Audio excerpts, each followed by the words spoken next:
Good afternoon, everyone, and welcome to COSTAATT's Innovation Cafe series. It has been a while since we've had our last one. The COSTAATT Innovation Cafe series was started back in 2024, in which the college brings our faculty and members of the industry and community to talk about a topic of interest that we think is relevant to not only the Caribbean, but the world at this point in time. Today, we have a very exciting panel of experts as we address the issue of eyes in the sky, the advancement of drone technology, a Caribbean perspective. All right, we're very happy to have you here. And just note that the webinar will be recorded, and the COSTAATT Innovation Cafe series is held on the last Wednesday of every month. Next month in June, our topic will be about AI in education. So if you are interested in that, feel free to look out for those registration links on our social media pages. At this point in time, I hand you over to Vanessa Elliott, who is one of our senior faculty and who will introduce the panel and will also lead us through the moderation of the conversation. Good afternoon, I believe, everyone. If you would just permit me to share my screen so that that will assist us in guiding our conversation forward a little smoothly. Right. Okay, so before we get into the introductions, all right, I just want to share just a few housekeeping rules as we move forward with you all.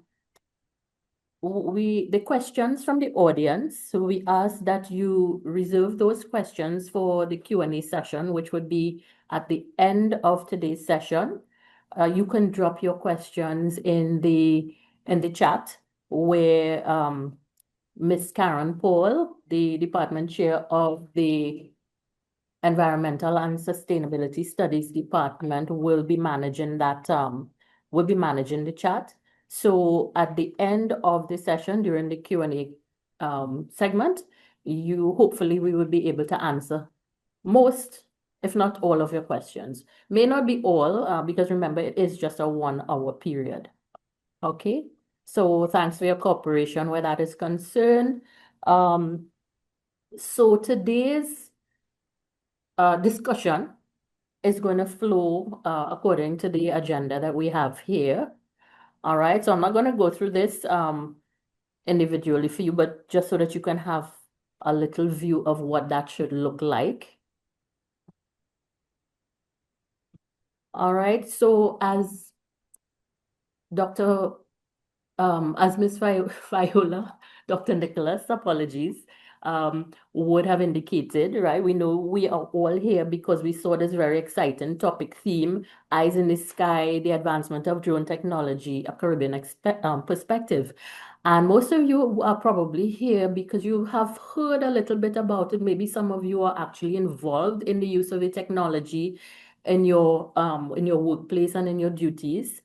But there is still a lot of work for us, those who are proponents of the technology, and even from the perspective of GIS, still a lot of work for us to do in terms of building awareness. And that's why we have come together, and we're very excited to have this opportunity to come together to share expertise from the panel with you in their various experiences and training. All right, and also, to give you all, hopefully we can inspire you after today's panel discussion to want to learn more about the technology and actually find ways to engage in it yourself. All right, so I would like to introduce our panel to you now. We have Dr. Amrika Maharaj, who is a lecturer from University of the West Indies, the Department of Geomatics, Engineering, and Land Management. Dr.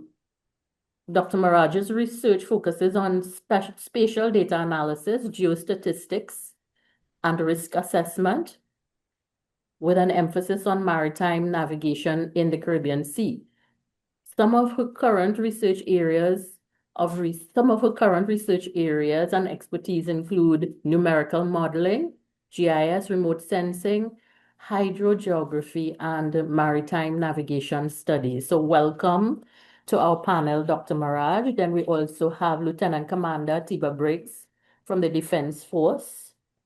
Okay, so Lieutenant Briggs is a geoinformatics PhD candidate with he's also a research fellow. Just checking to make sure I have your details correct here. With your, forgive me, Atiba, I just don't want to give the wrong information, right? So you're a research fellow at the front of drone and remote sensing innovation. And he merges national security expertise with enterprise GIS, from coastline mapping to precision crop monitoring. All right, so welcome to our panel, Lieutenant Commander Briggs. We also have Ms. Giatri Lalla, also a PhD candidate in geoinformatics. Ms. Lalla is an aviation professional specializing in unmanned aircraft systems, aviation safety, and geospatial sciences. She has over 12 years of combined experience. She's currently pursuing her doctoral research in aviation safety. I'm not sure. I think I got that right, yes. And her work focuses on risk-based, data-driven approaches to improving safety and operational efficiency, particularly through the use of geospatial technologies. She also has a strong interest in emerging advanced air mobility. We also have on our panel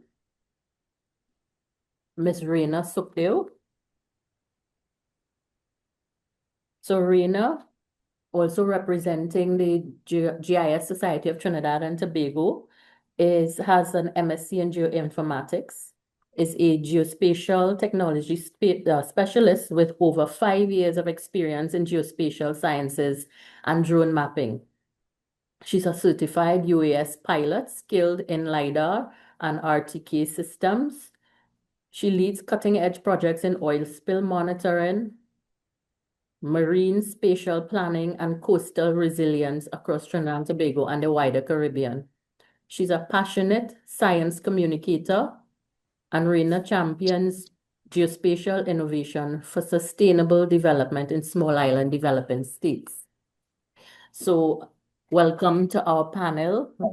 Just let you know I'm going to get to my answer on. Okay. Bye. Yes, welcome to all the members of the panel.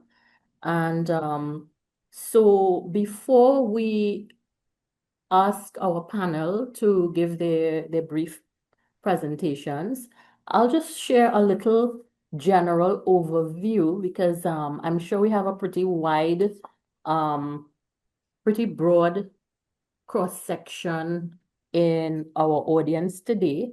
Some of you who may just be hearing about drone technology for the first time. All right, so we want to make sure that we have a proper context for everyone.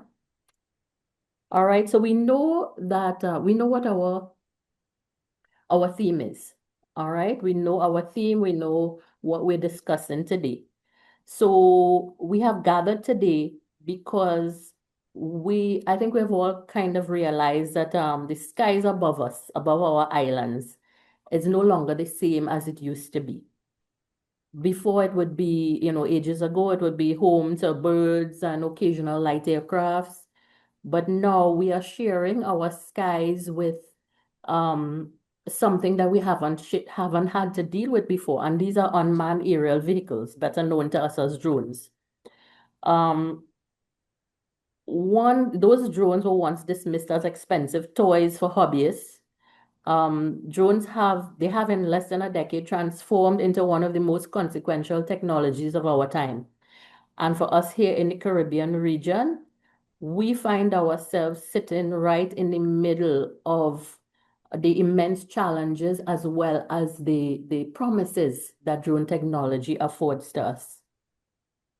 So from a global perspective, we find that the global drone market is estimated at 14% annual growth in the market itself. And, for global figures, that is huge. So that tells a story. All right. This global shift we find is this global shift on the part of government, businesses, researchers, and communities that use the technology. They use it for decision making, the delivery of services, and to save lives. So we find now that we're moving in a direction where we need to understand that drones are no longer a luxury. In many contexts, they're now a necessity. So in the Caribbean and Latin America, we find that drone adoption is quite broad and it's quite varied. In larger economies and countries like Brazil and Mexico, etc., they have integrated drone technology across some of their sectors. Here in the Caribbean now, we find that we're still somewhat in the early stages of adoption. Which is not necessarily a bad thing. We don't have to look at it that we are behind. It gives us the opportunity to learn from, learn the lessons learned from those who have gone before us. So that puts us here in a position now that we are at a crossroads. We need to look at how this technology can best be leveraged in our region for the different needs and the different challenges that we face. And hence the reason us coming together this in this session is a very good start. Okay, so drones are already being used in our region, but I will not get into that. I would leave that for the panel to discuss with us. There are a number of different areas in which it has already been used: disaster management, climate monitoring, healthcare delivery, geospatial mapping, and national security. So realizing the potential for the drone technology in our region, we also need to recognize that it's not only about hardware. It demands that we have trained operators, appropriate regulatory frameworks, and the kind of regional knowledge sharing that events like what we're having today are designed to foster. So we really looking to, plant that seed here today so that we can move forward. In September of last year, the Caribbean and Central America hosted its first dedicated drones, AI, and GIS for disaster risk management, very first one. And that was a major landmark gathering across, sectors: government, academia, humanitarian organization, private sector, etc.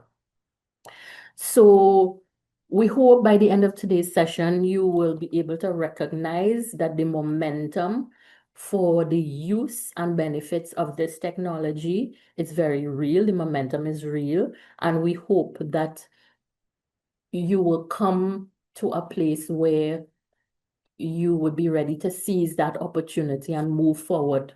Help us move the nation and the region forward with that momentum. All right, so that being said, our panelists, as we would have seen in the agenda, they're going to cover looking at an exploration of data behind drones, security and defense implications, the role of academia and research, and the regulatory frontier that lies ahead of us. All right. So bear in mind what will be shared today will only be just a tiny part of a much larger story. Each one of those sets of issues that will be raised by the panelists today, there is a whole lot more to it that we need to understand. All right. So this story is larger story, is the story of our region and how we're going to choose to engage that technology and how we're going to allow it to shape our future. Okay, so I would like to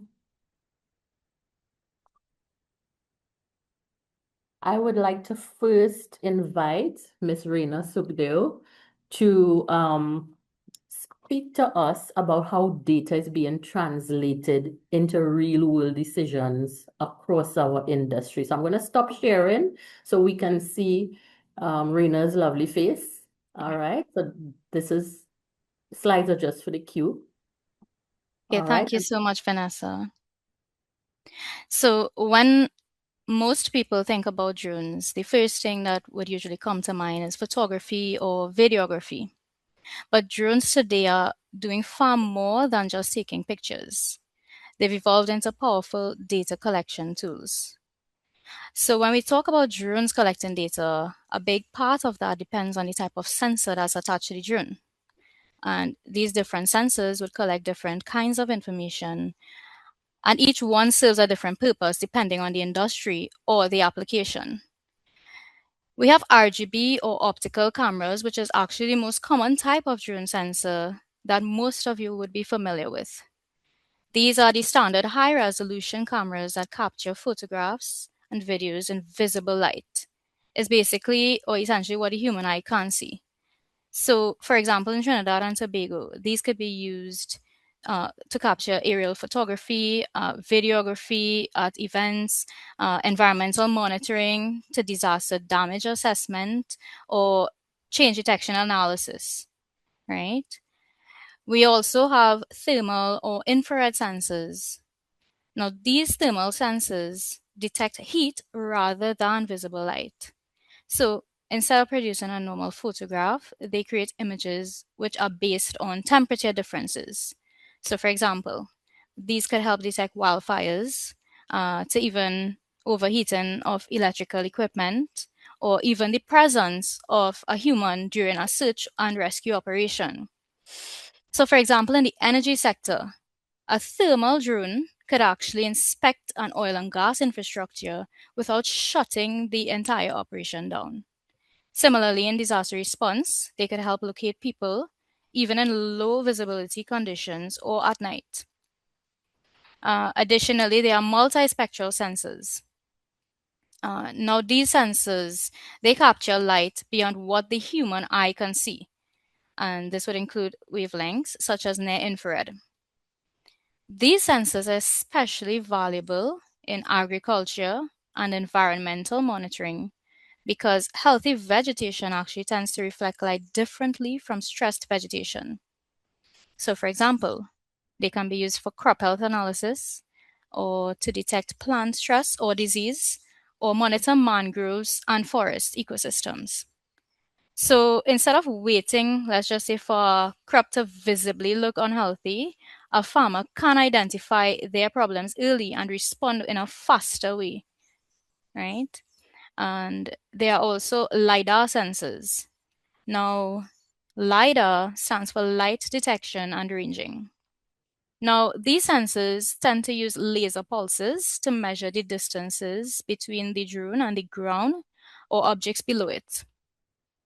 So these LiDAR sensors actually produce extremely accurate 3D elevation or terrain models, and they are commonly used for topographic surveys or vegetation height detection. So for example, in mangrove ecosystems, you can detect the height of these trees or forests.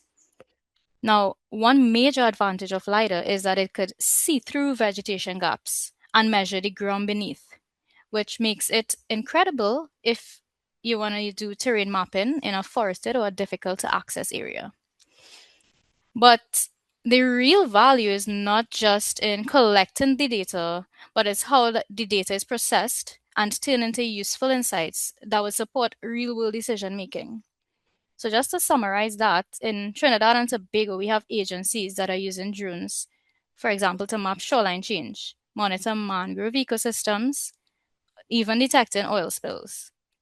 We even have drones that can be used to track sargassum accumulation, quantify the amount of sargassum that's washed upon a coastline, and we also have drones that support disaster preparedness, resilience planning, and security within the country. And yeah, that's it for my response, Vanessa. Thanks, everyone.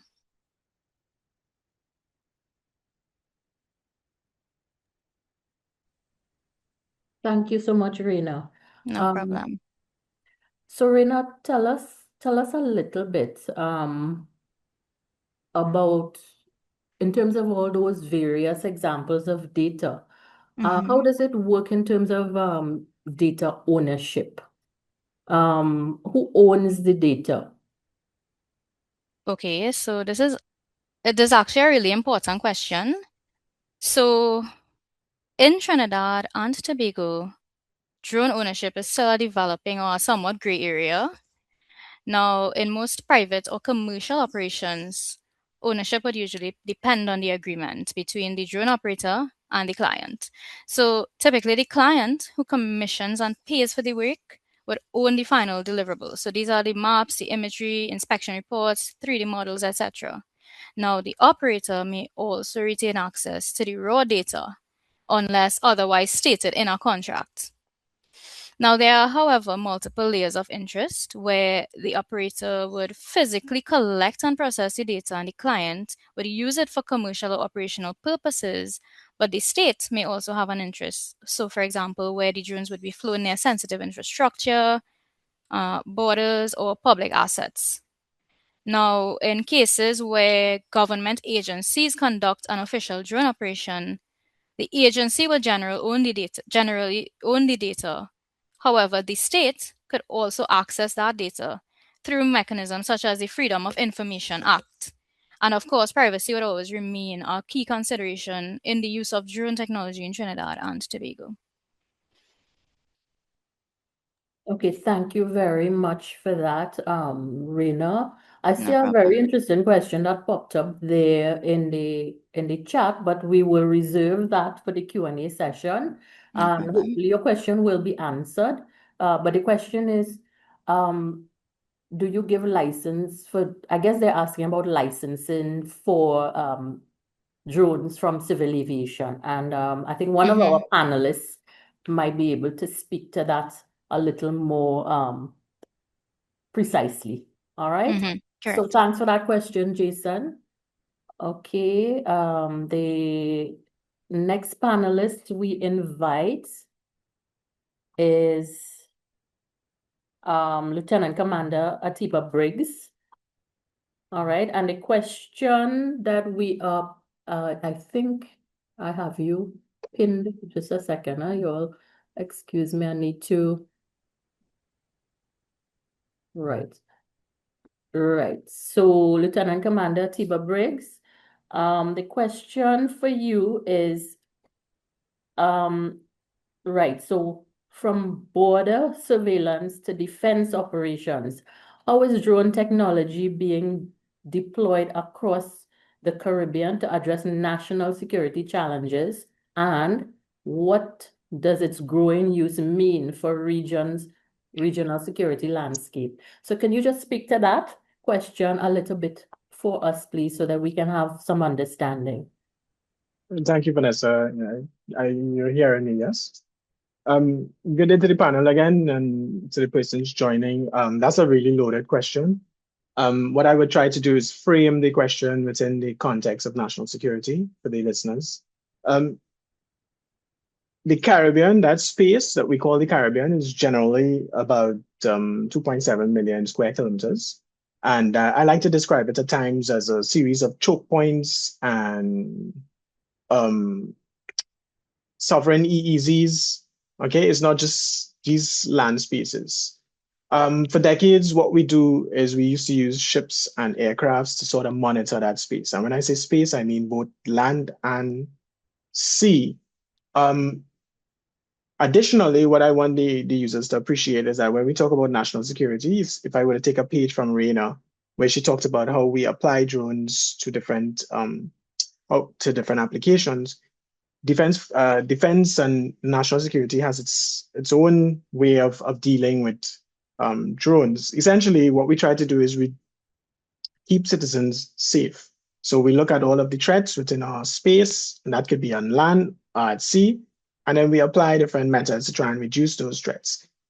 In that context, drones have changed the economics entirely because ships and airplanes are quite expensive to keep functional within those spaces. The challenges that we generally look at in the Caribbean space is transnational organized crime, maritime crime, accidents, serious crimes, both on land and on sea, robberies, and so on, and the list goes on. But for us to really attack that, we need to have data. Drones offer that unique angle of collecting data. In short, these shifts in national security or security landscape, as well as technology, is occurring.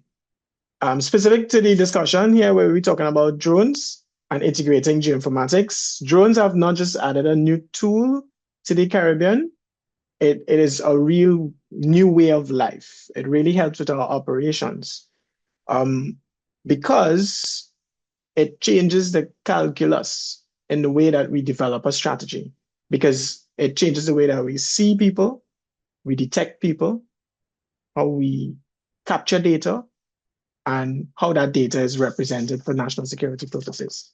So just to kind of summarize it, drones can add value because we do something called ISR, which is intelligence, surveillance, and reconnaissance. We have used drones here in the Caribbean for mapping, for defense purposes, especially for terrain mapping, and for generating 3D models, as Rena would have indicated before. But the real benefit is, the real edge here is the fusion of UAV data and geoinformatics so that we can create an operational picture. That's the real edge with this sort of drone technology with national security. I'll give you an example, pattern of life analysis. People go missing all the time in terms of search and rescue. If there's a drone out there to be able to go to the last known location and perform a search, it really reduces the time in which resources can be dispatched in order to assist in the recovery or rescue of that person. On the other side of things, just to bring the last part of the question, what does that growing use mean to the regional security landscape? We have a concept we're dealing with called the democratization of drones. The same technology is available commercially, is now available to both the Defense Force and citizens, which means that individuals on the other side can, in fact, use that data. That is a challenge, a real big challenge, especially for transnational organized crime actors. And I think that's how I'll couch my answer to this particular question. Thanks so much, Lieutenant Commander Briggs. So, related to that last point that you made there, so with that challenge now, in terms of there not being much of a difference in terms of private and defense force access to the technologies, what do you, first of all, first part of the question is related to regional defense. Do you see any opportunity going forward for collaboration on the drone technology? And if so, what do you feel needs to be put in place in order to enable something like that? Okay, so what I can say is that there is ongoing discussions between the Caribbean nations on how we move forward in terms of collaborating. And that collaboration is in terms of interoperability, training, SOPs, protocols, and importantly, because this is about data sharing, you can't actually create a strategy if you don't have data. And because these threats are transnational and they are shared across different borders, having data by your partners is important for you to really strategize, especially if you have to do any sort of joint action. So it's important, and it has been an ongoing discussion, a little more than a discussion, between the countries from as far as Bahamas to Guyana, in how we standardize and normalize drone operations throughout the Caribbean. This includes specifically the discussion of privacy, because as you're well aware, the sovereignty of our countries must be respected. You can't just take a drone from Trinidad and fly it into Barbados airspace. So there has to be some discussions that would sort of move that in the direction of how do we share, and of course that would involve state actors, the government, etc. Something that is being talked about is the legal framework for the way we operate, even for defense officials across the Caribbean. In closing, I think I would say that the drones are here. You can't get around it. You can't get through it. The drones are here. And the question is whether or not the drones serve our security or someone else's. So that's how I'll end that, Vanessa. Okay, thank you so much for that, Lieutenant Briggs. Let me just continue. Okay, so I would now like to invite Dr. Amrika Maharaj to do a little presentation on the following question. So the question for the audience is, so from mapping to modeling, the question really is, how are universities and research institutions harnessing drone technology to advance knowledge? And also, so it's a two-parter as well, what does their growing relationship with drones mean for the future of research? So, Dr. Maharaj?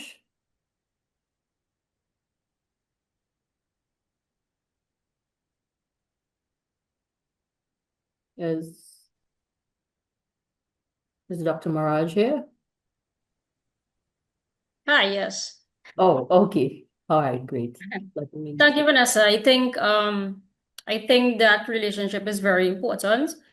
Most importantly, drones have really changed the way universities and research institutions approach data collection and field-based research.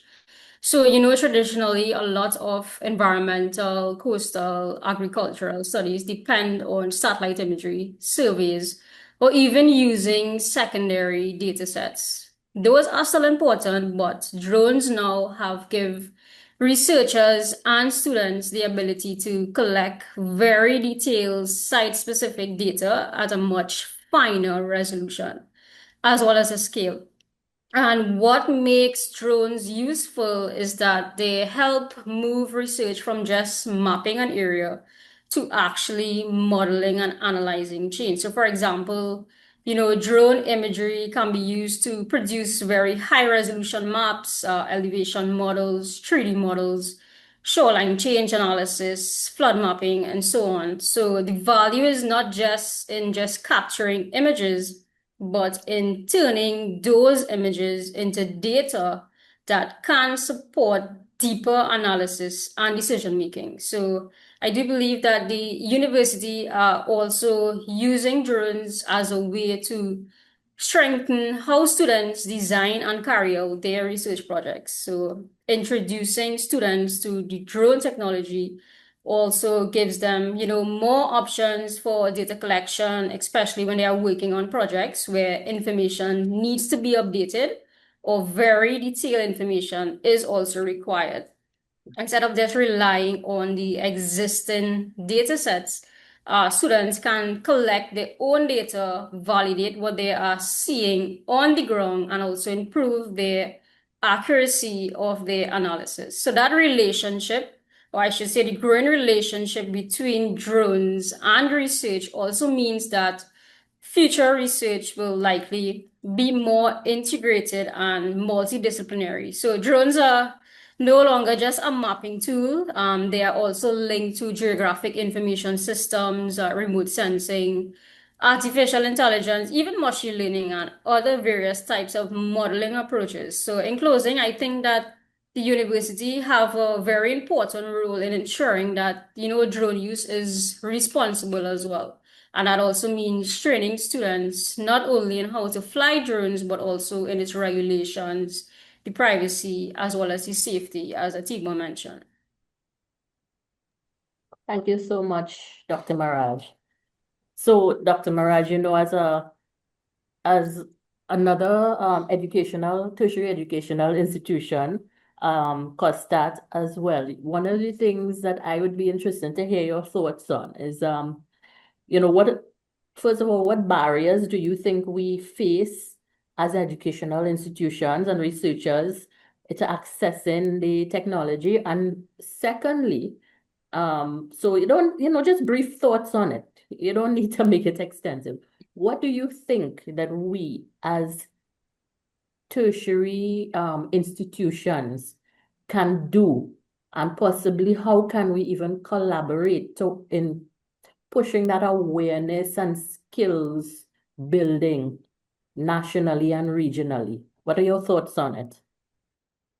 I think, well, to answer your first question, one of the biggest barriers is still cost and access to equipment. So while drones do have become more affordable over time, the full workflow is still very, very expensive. So it's not just the drone itself. Researchers and operators also need various type of sensors, like Rena mentioned earlier, as access to software licenses, very high performing computers, storage, and training as well.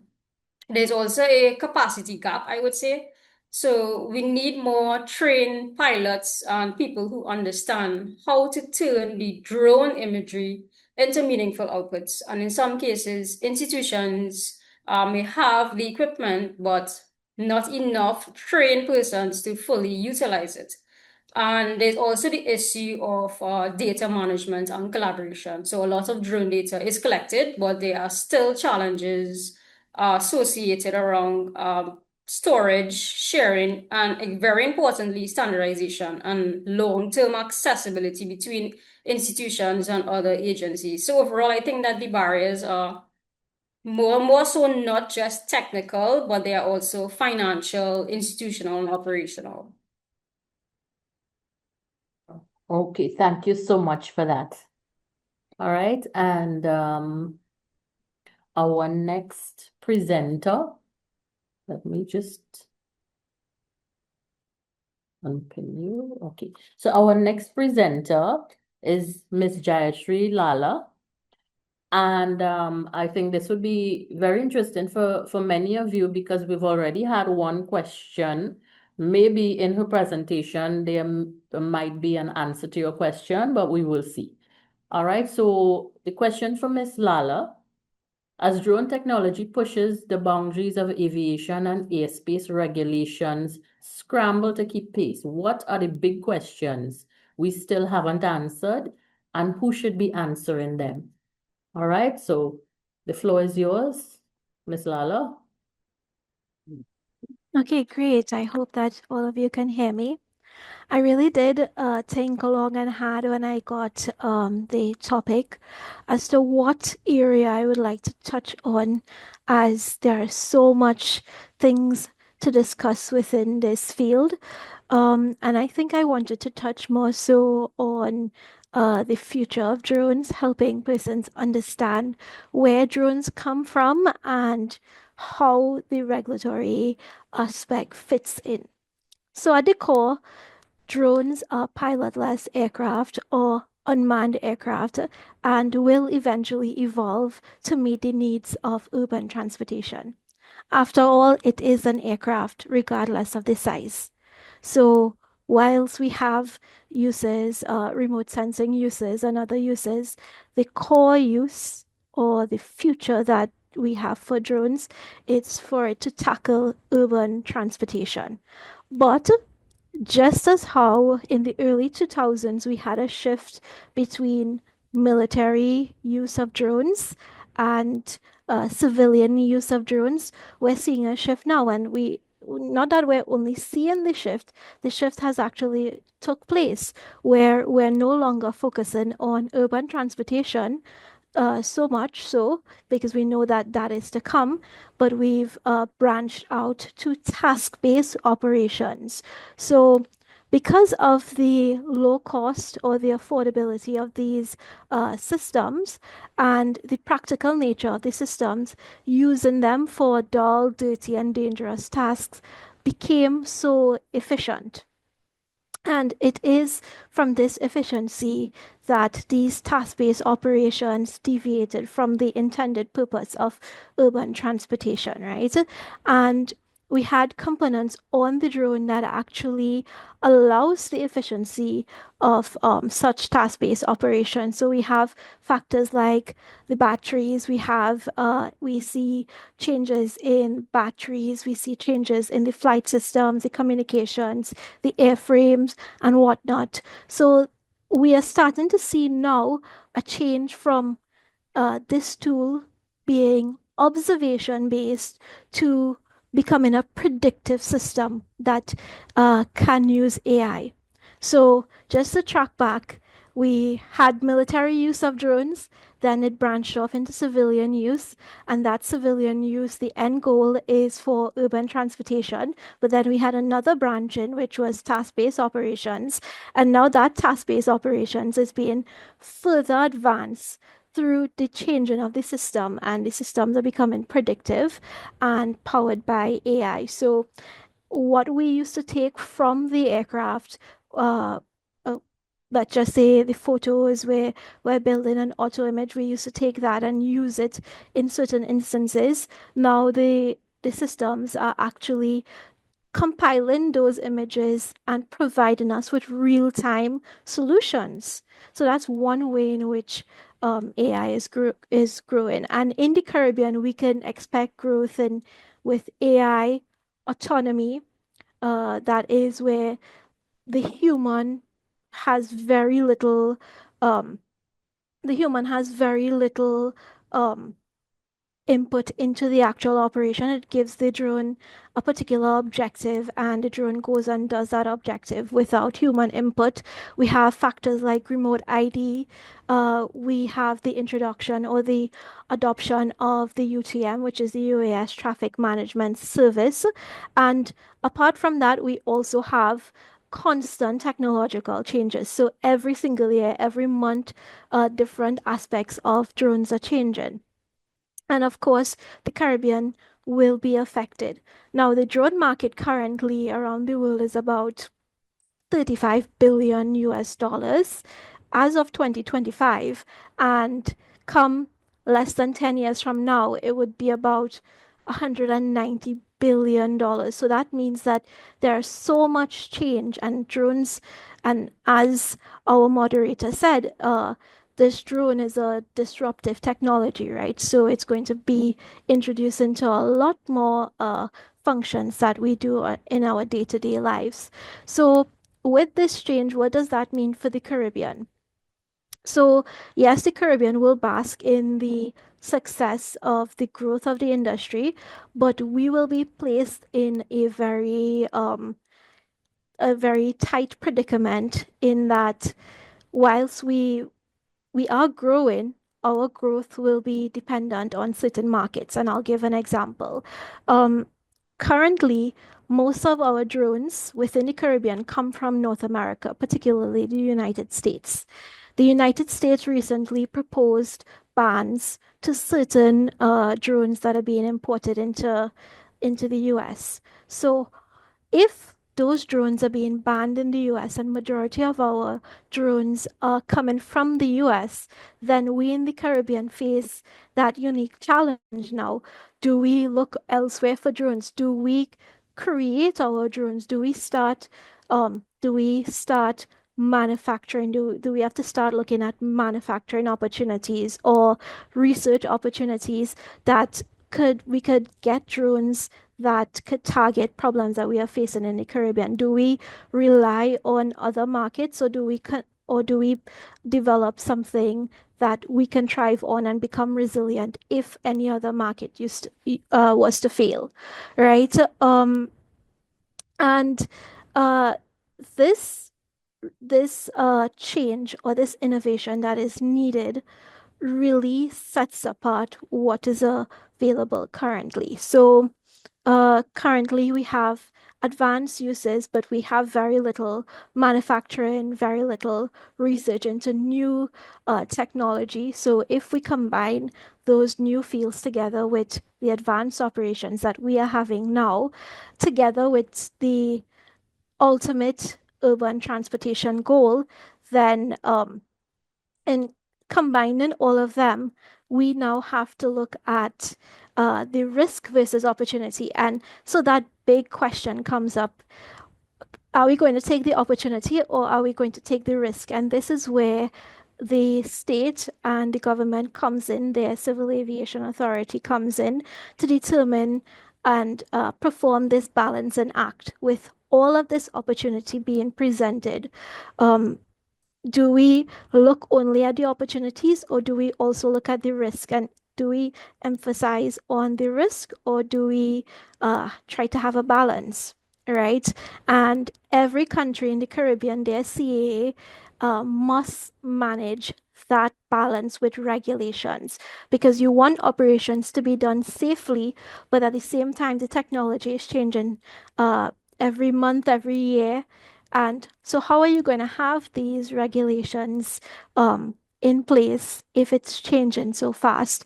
So, I just wanted to give, in my contribution, I just wanted to give you guys a background as to uh, drones themselves, what their need, their intent, their purpose are, and to put it into perspective, how the regulations have to balance, have to perform that balance and act between the risk and the opportunities that are being presented. Okay, thank you so much, Ms. Lalla. That was very interesting and very informative. I'm looking at the time, so I'm thinking we should get to the open floor. Because there was a question, an early question there, I think might be appropriate to direct towards Ms. Lalla. Ms. Paul, what was that first question? I think it had to do with licensing. I'm trying to find it. This one was another. The first, okay. The first question is for Commander Briggs. I can't You- open my mic. Okay. I'm a panelist. How effective is this technology being implemented or on an interagency okay. basis? Sorry, I'm trying to find it here. Please forgive me. I'm trying to locate the question.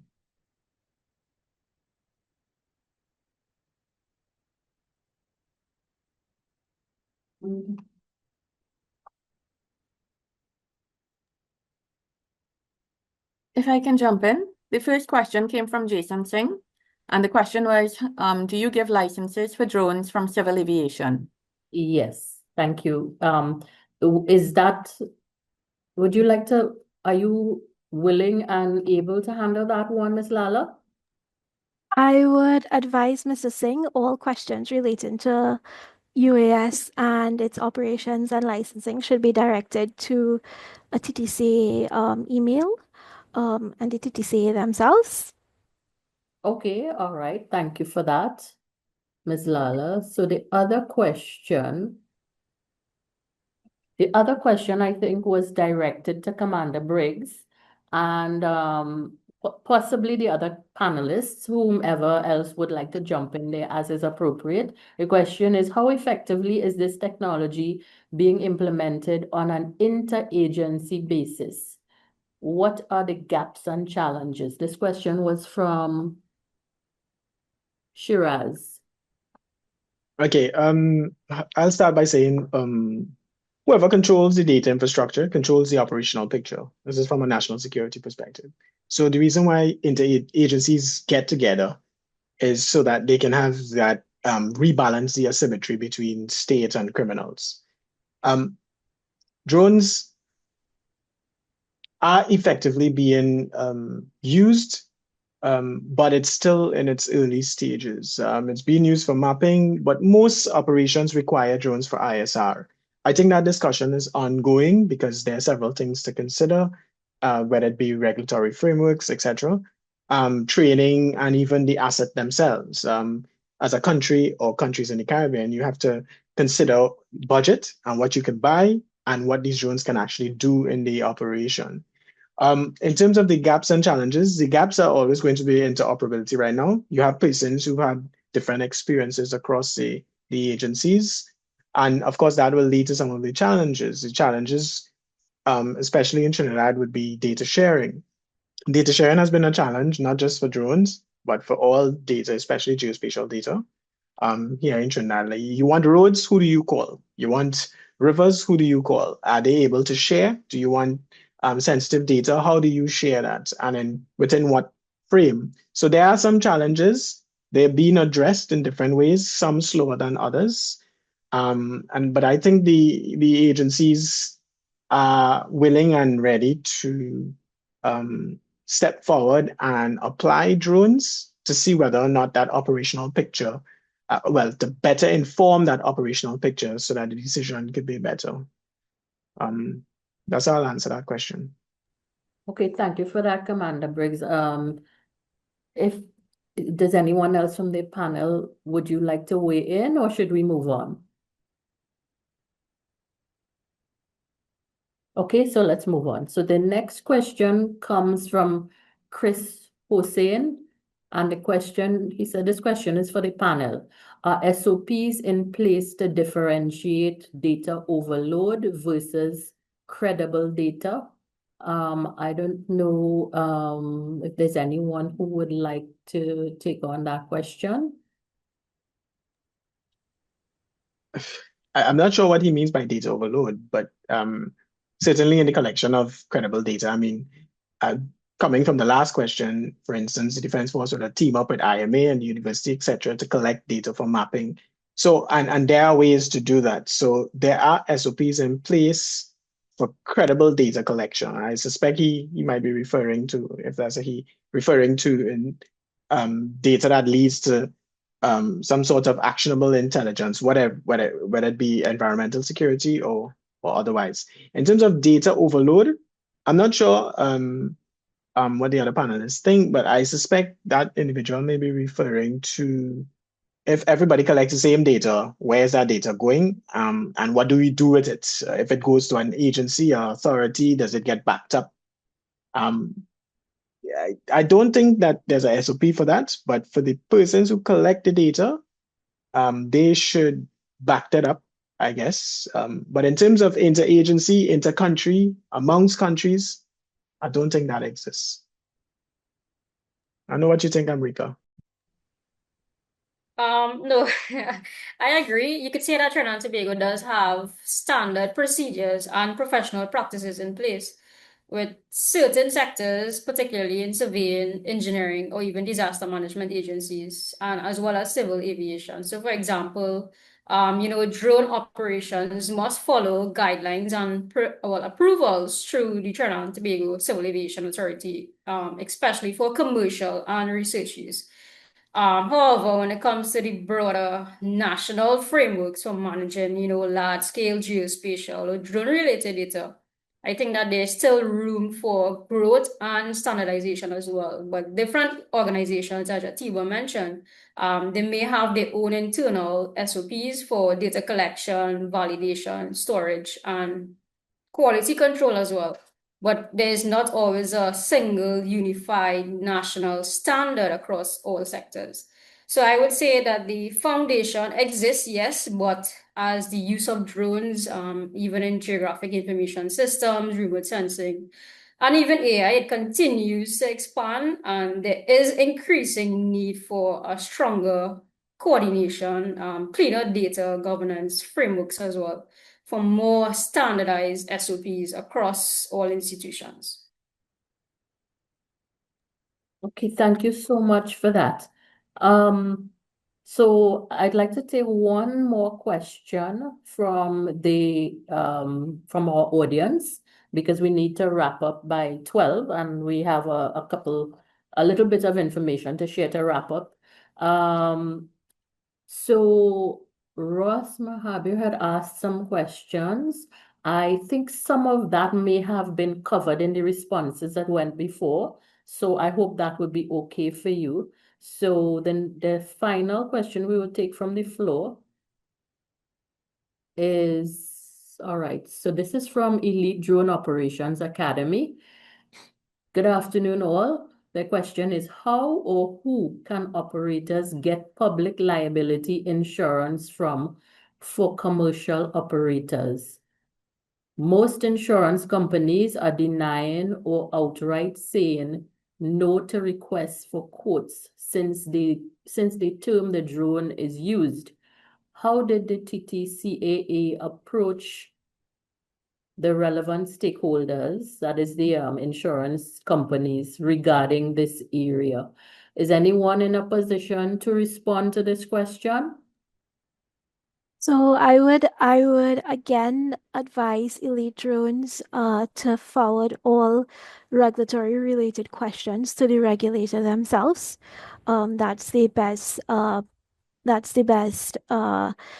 mode or the best method to follow. Um, as this is an open forum for, general information on drones and its use, and so they may not get the right answer that they're looking for here. So it's best directed to um, the authority. So just a quick follow-up question, Giatri. When you say regulator, who would that be? Would that be Civil Aviation Authority? Who exactly would be the regulator? Yes, so in Trinidad and Tobago, the regulator for UAS is the Trinidad and Tobago Civil Aviation Authority, and for other countries within the Caribbean, it's their Civil Aviation Authority as well. Okay, thank you so much.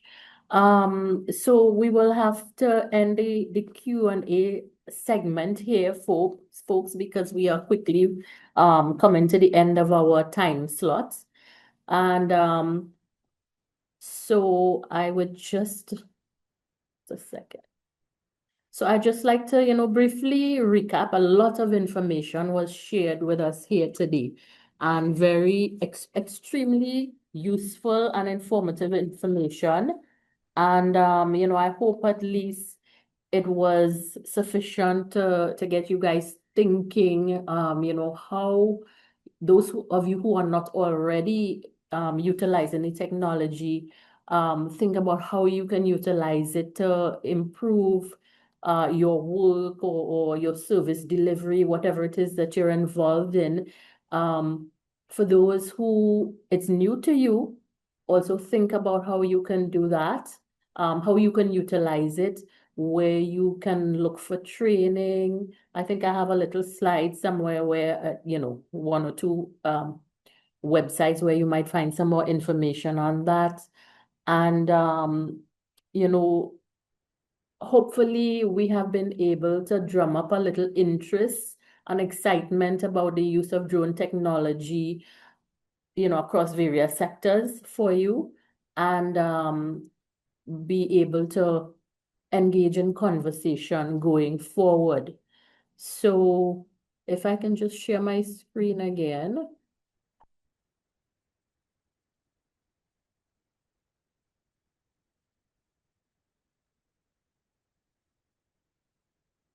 Right.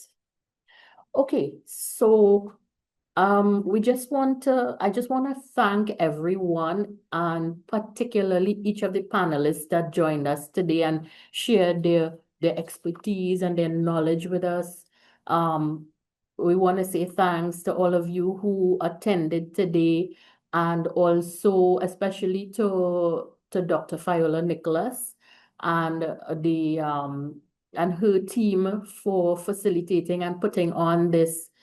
As we were discussing earlier, some of you may not have been in the meeting as yet with the panelists. What an exciting opportunity it was to come together today. I want to thank Miss Karen Paul for managing the chat and the questions there for us. All right, and so just a little bit of information for you before we leave. All right, I don't know if maybe you all want to take a little snapshot of this screen. Two websites that you can go to if you are looking, to begin your journey, your education and knowledge building journey in terms of drone use and applications, etc. And of course, there's a whole lot else out there that I would not even be aware of, but just to get you started. And for further information from COSTAATT, you can either contact Miss Karen Paul at that email address here. Miss Karen Paul, as I would have said earlier, is the chair of the Department of Environmental and Sustainability Studies. You can contact me as well, Vanessa Elliott. And for information from GISSTT, and also from also to if necessary, to connect you with the other panelists, you can reach out to GISSTT at their email address, info@GISSTT. All right, so I would just leave that on the screen just for a moment so that you all can take note of it.